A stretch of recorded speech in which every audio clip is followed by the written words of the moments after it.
Bienvenue sur Tempérament et Société. Comment vous allez? J'espère que vous allez bien. Je vais bien aussi, je rends grâce à Dieu. Pour ceux qui nous suivent déjà, nous vous disons merci pour l'effort. Euh, et ceux qui ne nous connaissent pas, pour ceux qui ne me connaissent pas, vous êtes là, c'est la première fois que vous regardez ma vidéo, que vous nous regardez en direct. Mon nom c'est Maou Webalite, je suis fondateur de Tempérament et Société. Alors, c'est une philosophie qui consiste à aider les gens à faire un travail sur eux-mêmes et aussi à avoir une certaine connaissance sophistiquée dans leur relation, quelle que soit la nature de la relation. Alors, je suis parti du constat selon lequel, quelle que soit la nature de la société, une seule personne, bien un seul homme ne fait pas une société. Vous êtes d'accord avec moi? Donc, si nous sommes appelés à vivre ensemble, si nous sommes appelés à collaborer ensemble, automatiquement, cela veut dire que nous avons besoin d'abord de partir de certains points fondamentaux qui consistent à se connaître et à connaître aussi l'autre. Voilà. Donc aujourd'hui, nous allons faire un petit récap, une petite synthèse de tout ce qui a été dit depuis le début de cette chaîne, où nous avons parlé des tempéraments colériques. Si vous n'avez pas encore regardé cette vidéo, je vous prie de faire un petit feedback et d'aller regarder la vidéo. Ça vous fera vraiment énormément plaisir.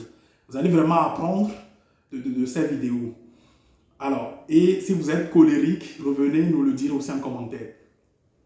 Alors, en gros, bien un petit résumé, disons que les colériques et les sanguins font partie de la même famille des tempéraments, que nous appelons pas les tempéraments chauds. Voilà. C'est des gens qui sont chauds, comme le nom le dit, simplement. Voilà. Et les flegmatiques et les mélancoliques font partie aussi de la même famille des tempéraments, que nous appelons pas les tempéraments froids, comme le nom le dit.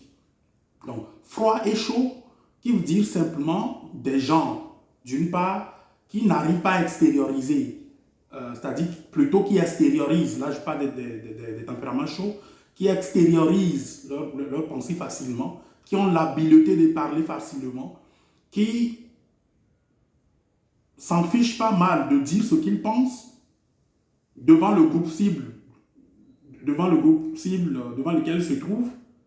Okay? Au même moment, il y a l'autre type de tempérament qui n'ont pas cette habileté. Ce n'est pas qu'ils n'ont pas, mais leur nature fait qu'ils ne sont pas à l'aise à s'exprimer facilement. Voilà.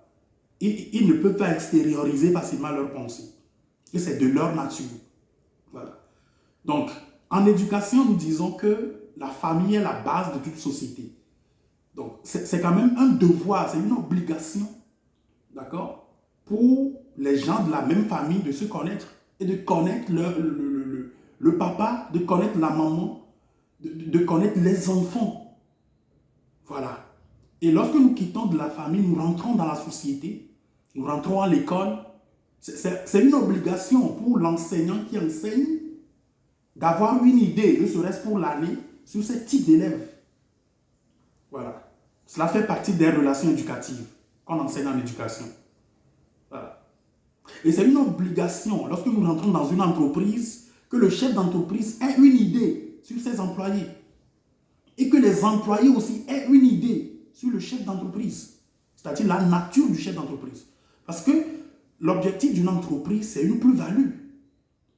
Mais vous allez être étonné que ces petites choses peuvent influencer positivement ou négativement le chiffre d'affaires de l'entreprise. Voilà. C'est pourquoi les tempéraments ne sont pas négligés. Et lorsque nous rentrons dans les sociétés religieuses, de la même manière, c'est une obligation, c'est-à-dire c'est un travail qui doit être fait par le leader ecclésiastique, d'abord de se connaître lui-même et d'avoir une idée sur, ne serait-ce d'une manière sommaire, sur les membres qu'il conduit. Parce qu'il y a des domaines, il y a des sujets sur lesquels on ne va pas forcément prier, mais c'est des travaux qu'il faut faire.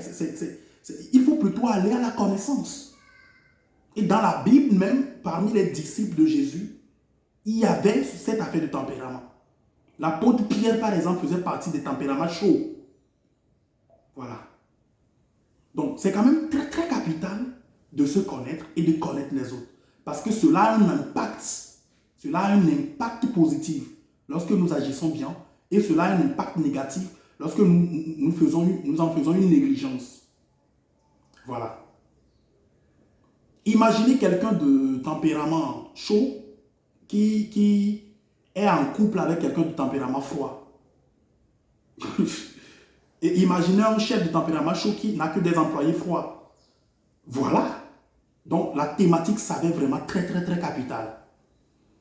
Et si vous y tenez, dans la prochaine vidéo, je vais vous parler du test de personnalité. Parce que j'ai fait un petit sondage qui montre que sur 10 personnes, à peine 2 ou 3 personnes savent leur type de tempérament. Et imaginez si on peut avoir une idée sur le tempérament de l'autre pour une bonne cohésion sociale. Alors, si vous avez aimé la vidéo, je vous prie de la liker, de vous abonner à notre chaîne YouTube pour ne pas manquer nos vidéos. Restez bénis.